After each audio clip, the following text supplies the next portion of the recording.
Mm. Hey there, Pursuing Freedom friends. Thanks for tuning in today. We've got a great episode in store for you with my new friend Leslie Heindel out of New Orleans. Leslie is with Crescent City Living, and that's a company that her mother founded. She got into real estate really full time in 2015 and was Rookie of the Year in New Orleans, which is a huge accomplishment. And her whole entire business model is founded on what we love, which is giving value to your community and going above and beyond, doing things a little bit differently. So we're going to have a lot of fun learning about how Leslie has gone to build her business in a really cool way. So with no further ado, Leslie, I'd love for you to introduce yourself to our listeners. Tell us a little bit about your backstory. Like, how did you end up in real estate when you did and why? And then we'll kind of dig into the strategies that you've implemented, which are pretty cool. I got licensed in 2014 after much begging from my mother. But I originally only got licensed to come in and be their inside sales associate, help manage the office, and be part-time. And my last words were, I'll never be an agent. And of course, that has obviously changed. So about 6 months into being licensed, I started dabbling with my own business and said, well, let's just see kind of where it goes. And then 2015 sort of took off from there, and I haven't stopped since then.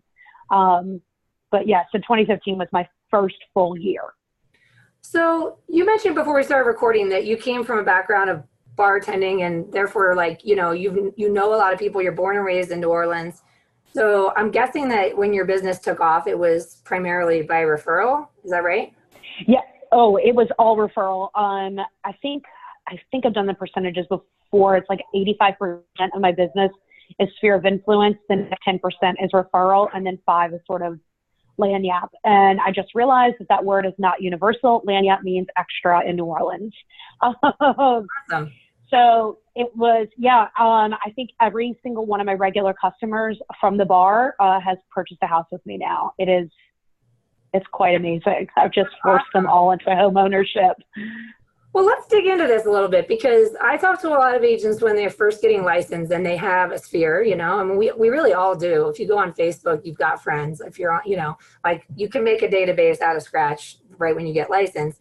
But I hear a lot of fear around, how do I communicate my value, grow my business by referral with my sphere without feeling salesy, without feeling like every time I'm talking to them, I'm promoting real estate. I hear a lot of fear when it comes to how our friends are going to think of us when we get our real estate license. They're suddenly going to think we're super salesy and be annoying or whatever. So how did you personally approach that mindset and kind of overcome any fears that you may have had in that realm? I think, first of all, living a life of never being fearful of that. I'm not sort of a person to kind of be afraid of rejection. It's just sort of part of life. So I think you need to go into it with that mindset of, look, not everybody's going to use you, because that's the other thing too. Having my mom, having been in the business before, and me working as her assistant years before, and working at another brokerage before that, I saw a lot of what happens behind the scenes with agents getting really upset when their friends don't use them, and, them thinking that they're kind of entitled to that business, when sometimes people don't want to mix the business and pleasure portions of their life. So I sort of went into it with, I sent out a card to every single person. I'm big on collecting addresses because I like to send people birthday cards. I think and that was well before I got into the business. It's only continued since that. But people, they don't get great mail. So I love sending nice mail. So I had all these addresses. I sent out cards after I got licensed, along with my business card, that was like, hey, I know I've been the person serving you. And I would really make it particular, like your Jack and Coke or your Bud Light, whatever. I know I've been serving you that for years, but I'm here to answer any real estate questions that you have. Even if you're just looking for a rental, you can call me. And I left it sort of at that. And then also I would just easy stuff that is, because when you get in this business, everybody's broke, right? You got to figure out ways to do stuff that comes across not as salesy and is also super cheap. And my way of doing it was maybe grabbing, get a listing from one of the agents in my office, like just whatever listing they had on the market. And, you know, I'd post about it, like I would go see it and post about it and be like, oh my God, this is my favorite house this week. And the reality is that people don't read a ton. So what they thought is that I was selling all these houses, and then they just thought I was super busy. That's awesome. So did you jump right into social media when you got a license? Like, or were you already pretty active out there? Already very active. I get complimented a lot that my Facebook feed is quite entertaining. It is just my life. It is full of nonsense, and I love to post about it. So I love that. So what platforms do you find that you get the most response? Are you pretty Facebook heavy, Instagram heavy, all of it? So I'm very Facebook heavy. Even my Facebook business page gets a lot of engagement, which I know a lot of agents struggle with.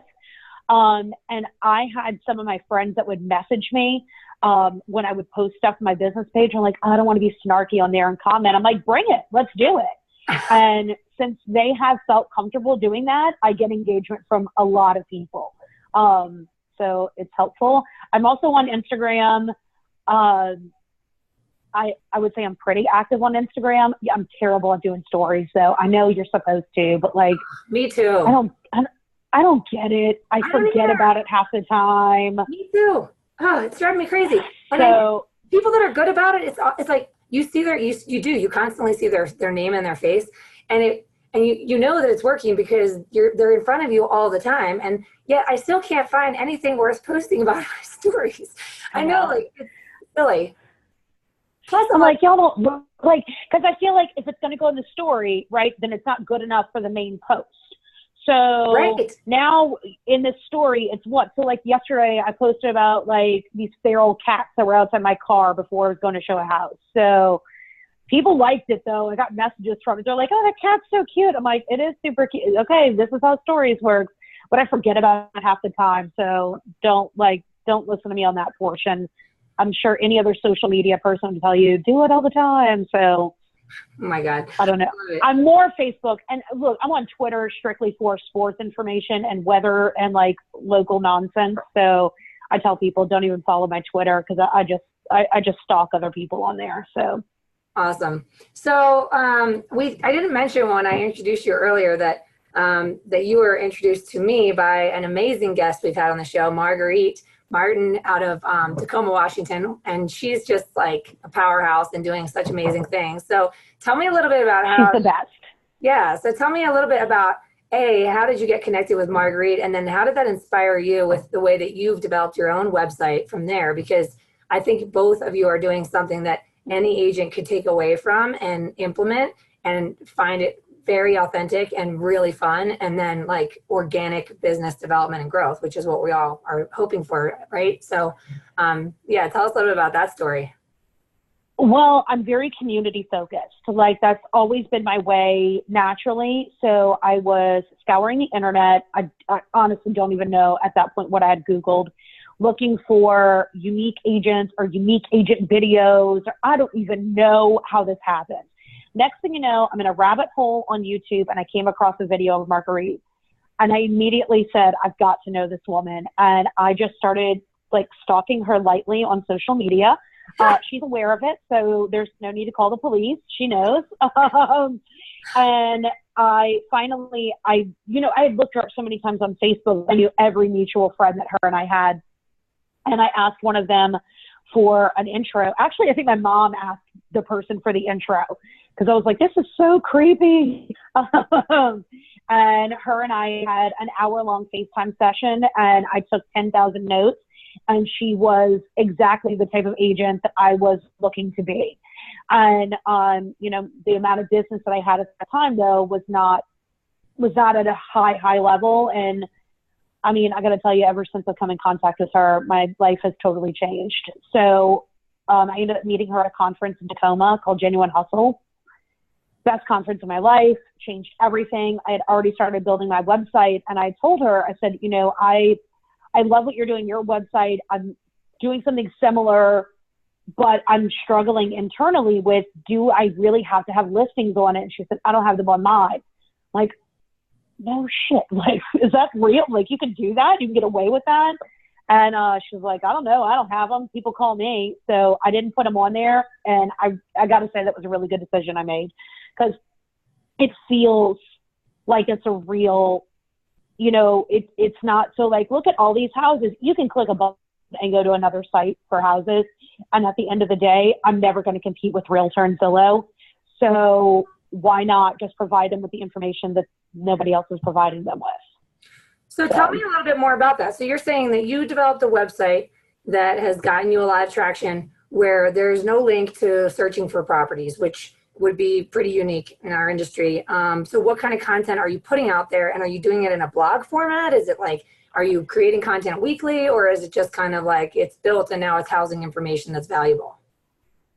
So I thought you could build it and leave it and never do anything again. And then my web guy and Marguerite were immediately like, no, girl, you have to do things with the website. So I built it to just strictly be about New Orleans neighborhoods. And while the city has us broken down to like 72, I think the website has 41. Some of them kind of got together, and but what I wanted was a place that people could go to if they were looking to move to a neighborhood and see what your essentials are. Does it have a library? Does it have parks? Do you have an urgent care or a hospital or a vet? Just, little stuff like that people want to know that's nearby, a grocery store, especially. Like New Orleans is a very walkable city, so people want to know where they can walk to. And that includes bars and restaurants. So I created it where each neighborhood will tell you what their essentials are. And then we have neighborhood picks that just tells you about like extra shops and restaurants and stuff that you can know about in your area.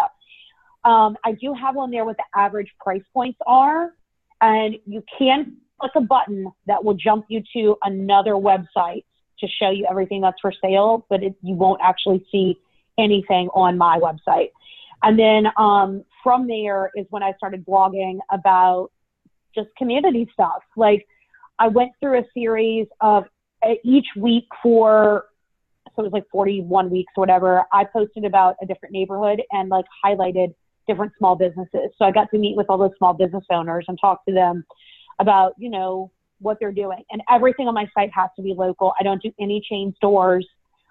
Except for like if your only grocery store is a Walmart, then it might be on there, but otherwise, no, it all is local stuff. Cool. And then also just like the different blog posts, like what do we have? We just did one recently about New Orleans school systems and how to navigate them, because it's really kind of complicated here. And we found that we had people coming in from out of town that didn't understand it. So we just researched it a lot and figured it all out and put it in an easier format for people. We have one coming up this week that, since it's springtime, I don't know where everybody else is, but it's starting to already get hot here.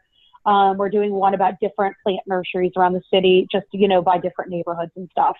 So it's all about just your local content, not in any fashion about, there are real estate blogs on there, but you have to go look for them. Most of it's community stuff. So let me ask you a question. This is kind of selfishly, for my own personal knowledge, and I'm sure listeners wondering as well. Sometimes I feel like content creation can get really overwhelming, because it's not just the content creation and coming up with the ideas and then deciding how to deliver the content via video or written and blog or Facebook or whatever. And then it's like, how do we optimize this and get it found? That's the whole SEO piece of it, right? Search engine optimization. So do you have a marketing person that helps you navigate this and just kind of gives you homework and you show up, or have you been just figuring it out? I really, really wish there was a marketing person. I would kill for that, but in reality, I am the marketing person. So I hit the point of being too busy and acquired a business partner for the beginning of this year. And she's been lovely and great. So it's kind of freed me up a little time to create more content. But the reality is we're also just, we're hitting that time of the year that we're really busy. So how do we create content while you're in the middle of 10,000 other things? I go to Mexico twice a year and write blog posts for like 30 weeks, like to schedule them all out. Wow. I spend 4 days in Mexico just creating content. Does that suck the life out of you, or do you like that? I mean, you're in Mexico, so that obviously fills your bucket, but I'm just wondering, I try the whole like scheduling it all out, even just for a week. And I get depressed after like 4 hours of writing content. I don't know what, because I like to be with people. I don't like being alone. So I would love to, let me tell you my secret. Okay. It's margaritas. Margaritas. It's all margaritas. I love it. So I can do that. You write while you're slightly buzzed, and then you edit when you get home, when you're sober. So I find that the content tends to be sometimes a little wittier, because that's the other thing, right? Writing about all these neighborhood things can get super boring and sound really boring too. So I encourage people to really use your own voice, because people tell me all the time, they're like, when I'm reading it, I can hear it in your voice, which is, the goal, right? You want them to feel like they're talking to you. But typically when I go to Mexico and schedule stuff out, that's for all the real estate blogs. The actual current community content, we make sure that we have one blog post a week. And I actually scheduled, I created I'd say a literal content calendar. I used one of those big, huge calendars that take up your desk or whatever. And I wrote it out back in October of what posts I was going to do each week. So I can look ahead to, to October now and tell you what is going to be posted that week. And I just stay strict about it. I make sure that I write it and it gets out there. I don't care if it's last second. And I promise you there'll be 4 typos in it. I'll find them later and fix them. But you just kind of, you just sort of force yourself to do it, because if you're producing information that people will actually Google and want, that's how you're going to come up. So I figured out SEO on my own. Another agent in the Toronto area was sort of super helpful with honing it all in. But yeah, it's been trial and error a lot. Well, I mean, you said something really, really important there. And I just had a conversation with someone on my team about this morning. And what you said was your voice. And what I love about this podcast and what I've learned over the past year of doing these weekly interviews is that everyone's success comes from finding your voice and not being afraid to let your business be authentically you, organically you. It is you. Your brand is you. And there's a lot of folks that have fear around leveraging social media or doing video or doing a blog or whatever, because they get stuck on what to do. And it's like, just be yourself and provide value and put that content out there.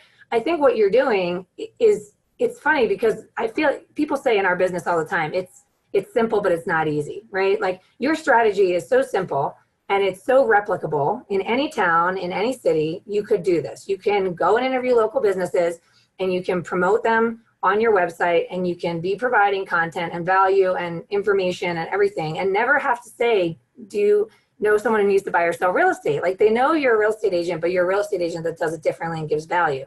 And next thing you know, your business is blowing up from a totally different angle than whatever you were doing. But I think people get stuck on well, I shouldn't do it because that person already did it. Like, Leslie already did it. But chances are another agent in New Orleans could do the same exact thing and have just as much success, because people are drawn to you, your voice, who you are as a human being. So I don't think people should be afraid to put that out there. I think that's where everything clicks, is when you do just use your own voice, right? I think that agents have a hard time. It's that fear of rejection, right? Like, what if I go to do this? Let's use the interviews, for example. What if I go to do this and they say no?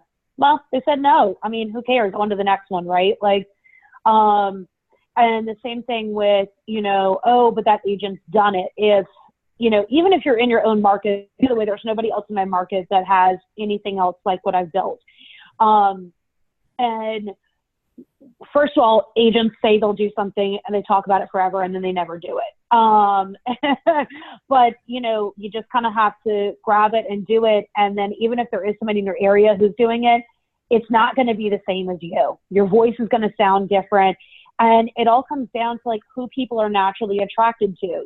We just need to get over that whole, we're not everybody's cup of tea. And that's okay. That you don't have to have every single deal.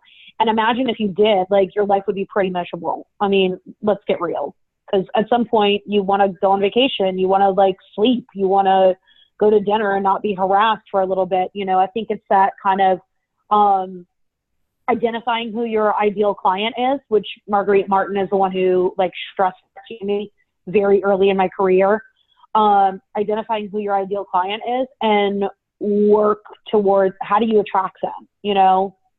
Yeah. And my ideal client is people that like to drink and hang out and be a part of the community and, you know, and that love New Orleans and they, you know, it just kind of happens. So.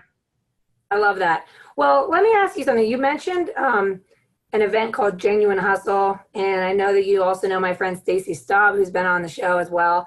I love her. She's awesome. She's amazing. So tell me about what does that look like? And like, is it a once a year event that you go to, or are you guys masterminding on a monthly basis via Zoom or whatever? What's the extent of that group? So it looks different each time. They've had a total of 1, 2, 3, 4 of them, I believe, if I recall correctly. The first one was in Denver with Stacy. Then Tacoma did one, and theirs was specifically about community marketing. Then Raleigh, North Carolina had one that it was more about like just being very uniquely your own. And then Denver just had one again in February. It was right when Mardi Gras was kicking off here, so I couldn't fly out there. You know, priorities. But they're very, very small. Like this word of mouth situation, they're small. There's only like maybe at most 150, 200 tickets. Like there's no the vendors there. It's not, you know, it's none of that nonsense to where you're being sold the newest and shiniest object, which I think it's really important for us to kind of dig in and really do better work for our clients. Like I feel like, you know, who cares that your sign lights up at night? Are you taking care of your people? That's just more important to me. Yeah. So I found my home with this group. Awesome. The other community marketing thing that I'm doing right now too is this project called 365 New Orleans, where before I dive into it, I just want to prep anybody else that if you want to steal this idea was also stolen. I took it to a level of insanity though, that we're 102 or 103 days from the end, and I cannot wait till it's over. I can't lie to you. So every single day for 1 year, I am posting about a different local business, local artist, or local nonprofit. And it's a 5-question interview with each person. They get a blog post on my website that they can share. They get a Facebook post from 365 New Orleans, and they get an Instagram post from 365 New Orleans, and they're tagged and all that jazz. And it's just a free way to get more publicity. And somebody else that I know had done it. Actually, there's a few other agents out there across the country who have done them before. And, but I wanted to like do this written blog version of it for each person so that they would have something they could share and they could hold, you know, and really, I have some people that have been featured that use that as their website link on their Instagram and stuff now. And I constantly have people coming back and reading their story because maybe they didn't have a website. So they're just using that as their place to like kind of hold their info. It's been super rewarding, but also it is insanely difficult to get one person a day for a year. So I would tell people, while it's a huge undertaking, I did not go into the project with real estate in mind. It's just because I love shopping locally, and I figured this was a good way to learn more about other people and more stuff in the community we may not know about. I've generated quite a bit of business from it. So.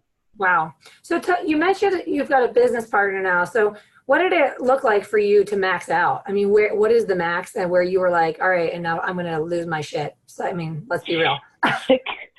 69 transactions. Oh yeah. Yeah. That's intense. That's insane. That's awesome. 69 transactions by myself. That was my limit. That was my limit. I don't think I could have done one more last year without losing my mind. and it's good, right? Like, I'm busy. What a terrible life to live. But I knew I was tapping out, and I knew if I wanted to continue on giving people the service that I think they all deserve, no matter price point, no matter whatever, that I had to join with somebody. And luckily there was an agent in my office that I just was really drawn to. I felt like she had strengths I didn't, and she believed in the same things that I believed in, though. So when I asked her to be my business partner, it was almost like I got down on one knee and then also begged her, please come help me before I die. And she's been the best. So I'm very, very fortunate to have her. So how are you guys structuring that in terms of responsibilities and whatnot? Are you just kind of approaching it as we're a team and we tag team where we need, or is it a little more organized than that? Let me just say this. If anybody listening to this podcast has a better way of organizing it, please email me directly because I need help. We are currently tag teaming everything. It's just sort of like, here's where I'm going to be today. Here's where you're going to be. I do all the content creation for the most part. She's written a few of the blog posts, but I think she just feels a little uncomfortable with releasing them because it's that whole, like, I built the website thing. So she's like, well, this isn't mine, but I'm like, you're a part of this now. So do it, you know? Yeah. And, but I do most of the content creation, and she does more of the, like, day-to-day sort of making sure that we have stuff done that needs to be done. Like, everybody hates writing a property inspection response, but man, she'll get it done. So awesome. And then you mentioned the 4 days in Mexico. So how are you managing that amidst 69 transactions last year? Well, you do it delicately, I'll tell you that. You don't tell people you're gone. That's the first thing. Like, never tell them that you have left. Actually, I don't believe in that. It's totally fine. My people don't care that I'm out of town. They're going to message me anyway. So I just put out there, hey, I'm going to Mexico to work, going to work on blog posts, whatever. If you need me, holler at me. I've got people showing property for me while I'm not in town. And I can tell you, every time I leave, I feel like my business doubles. I'm like, oh, they can sense I'm leaving. Last year, that was the whole thing with kind of acquiring a business partner too. I was leaving for Portugal for almost 2 weeks last year. And I was in the middle of like 8 deals. I'm like, I can't manage this from Europe. So that's when her and I really, was like, hey, can you help me out with my business while I'm gone? And then we'll, I'll pay you. And then I need to talk to you anyway about like just being a part of all of this. And I was on the beach in Portugal, and a girl emailed me and she's like, I want to write an offer on my house. Can you represent me? I'm like, yes, this is why I can never turn off my email. Yeah. But so leaving town's hard. I don't feel like we have to hide it. I feel like you can acknowledge it, embrace it. Just be like, look, your real estate agent needs a tan to serve you better. So yeah. No doubt. I mean, I think that rest and recovery is so critical, like, because this business can tend to be, it's like exhausting when you're trying to build it. And then it's exhausting when it takes off. And then you're so afraid of it going down again that you just suck it up and keep on plugging away as it continues to grow. And eventually you burn out. And like somebody once used the image of, you're climbing a mountain and you can't see that there's a cliff. And so if you don't realize that you've got to like slow down and take a break or whatever, and you go over the edge and you burn out, you've got to go all the way back to the bottom of the mountain and motivate yourself to get going again. Where if you can find times for rest and recovery amidst the busyness, then you can stay energized and run the marathon all the way without having to take a break or start over from the beginning, We're so hard on ourselves as agents. Like, we're hard on our bodies. We're hard on allowing ourselves to have, private time. When can you shut off the phone? All of that, all that nonsense. And the reality is, if you don't ever find that time, you are going to burn out, and you're going to be really difficult to be around. Your clients are going to feel that. If you think they don't, you're insane. Like, I had, right before I left for Mexico the last time, I was at a showing with a client, and she was like, oh, you can tell you need to go. And I checked myself right then. I was like, it's coming across that I'm tired. It's coming across that I was kind of over her shit too. But you have to take those moments. A couple of weeks ago, part of the content calendar that I create too is that I look through all those weird like national holidays and find spots that I can write blog posts about.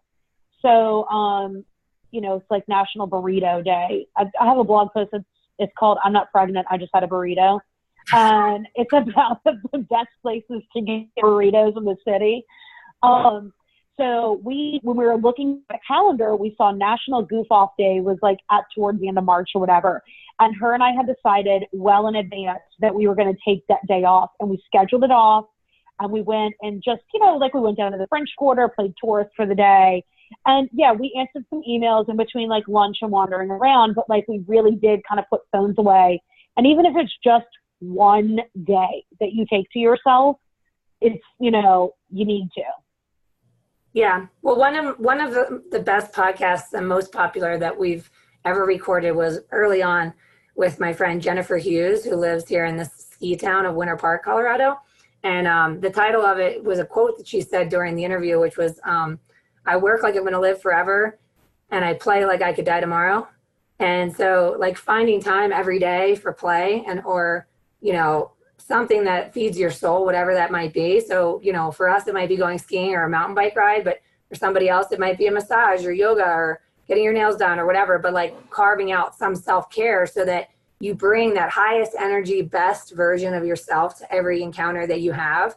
Then you become a magnetic force for business. Like it all comes back to the same thing, is that if you can find that voice and you can serve with passion, you have a high energy, you're going to attract your tribe. You're going to attract your people. And yeah, not everybody deserves to be in your tribe. So if they pass on you, you should be grateful that they pass, because they're probably not your people, Right? And that's the thing. It's like, if they didn't want to work with me, then clearly they weren't feeling something that I'm putting out there. But let's imagine if you have to force them to do that, right? And this, like, I know some people that force people to sign like agreements where those people are working with them. I don't ever do that. I tell people, I'm like, look, if you're unhappy with me for any reason, I'd love for you to tell me why, so that, if it's something that I can adjust moving forward, I would love to do so. But if it's just because we're not clicking, that's okay too. So if you're forcing somebody to work with you who didn't want to, is that going to be a great transaction? That's what I tell people. I'm like, it's not always worth it. No. Also going back to like finding ways to release when you're talking about like massage or skiing, I would like to highly recommend for people with better knees. I bought a trampoline for myself last year as a stress reducer, and I love it. A little one in your office or a big one in your backyard? No. It is a huge trampoline in my backyard. Please, somebody tell my homeowner's insurance. But like, I love this thing. I had to assemble it myself while my husband laughed at me from the back door. I love this thing now. It's amazing. Oh my God. Well, I had one in my backyard in my old house in Denver. But the problem is that it is so fun that I would laugh so hard I would almost pee my pants all the time. And then I wouldn't be sure if I That's because you've had children. I have not. So I feel fine about the jumping. Oh my gosh. We're here at the Pursuing Freedom podcast today. So I tell people we're looking at houses, we're looking in the backyard. I'm like, this could definitely fit a trampoline. They're like, I'm not getting one. I'm like, look, I'll buy it as your home buying gift if you want it. So I offer it up. It's awesome. So I love everything that you're doing, and I really appreciate you taking the time to be on the show today. If folks want to get in touch with you to pick your brain or check out your website, your blog, like tell us everything. Tell us everywhere you are so that people can find you. So website is beneworleans.com, and before you ask, it is beneworleans.com. They've got 365 New Orleans on there. They've got all my blog posts. They've got a video section too. If you go to Instagram, I'm also at New Orleans or at 365 New Orleans. On Facebook, Leslie Heindel Realtor, and then also 365 New Orleans. And then if I do understand that these things tend to generate random friend requests, so I just ask people to please message me first before sending me a random one, because I'll let you into the inner circle, but I just need to make sure that you can handle it. And then if you would like to see everything that I retweet on Twitter, it's at Leslie Heindel. But it's really just mainly about the New Orleans Saints. So I don't know if it's going to be exciting for anybody else. All right. And what's in store for the future when you get through these 365 blog posts? What's next? Do you have any ideas? God, there are a few ideas. I am always open to collaborating on other ideas. We are thinking about heading in the direction of either scaling it to that it kind of looks the same, but not doing one every day, maybe doing one every week. I also like the idea of going in the direction of like kind of, you know, that account Humans of New York? No. So it's this Instagram account. I think they have a Facebook page too called Humans of New York that just like every once in a while, maybe once a week, every 2 weeks, that they post a picture of somebody in New York and give this like brief, like very brief story that they've told them with no context to it. And it's wonderfully beautiful. Sometimes the stories can make you a little sad. Sometimes they make you really happy. They might make you mad. But I think it's really interesting. And I think it'd be a fun direction to kind of bring 365 is kind of more focused on our actual neighbors. So that's probably the plan. But, you know, you never know what will happen between now and July. So I love it. Well, thank you. And I have to thank Marguerite for introducing us. And I really appreciate it. It's like no wonder you've been so successful, and I'm going to be excited to follow the journey and see your continued happiness and success. And maybe I'll meet you in Mexico to write some blog posts and drink some margaritas. Look, you're more than welcome. All right. Thank you so much for having me. And thanks to everyone for tuning in today. As always, if you love the content, please be sure to subscribe on our YouTube channel at Pursuing Freedom or on the iTunes podcast app, because it helps us attract these amazing guests like Leslie and continue to find great content to help you grow your life and business to be amazing. So have an awesome day. I appreciate you as always.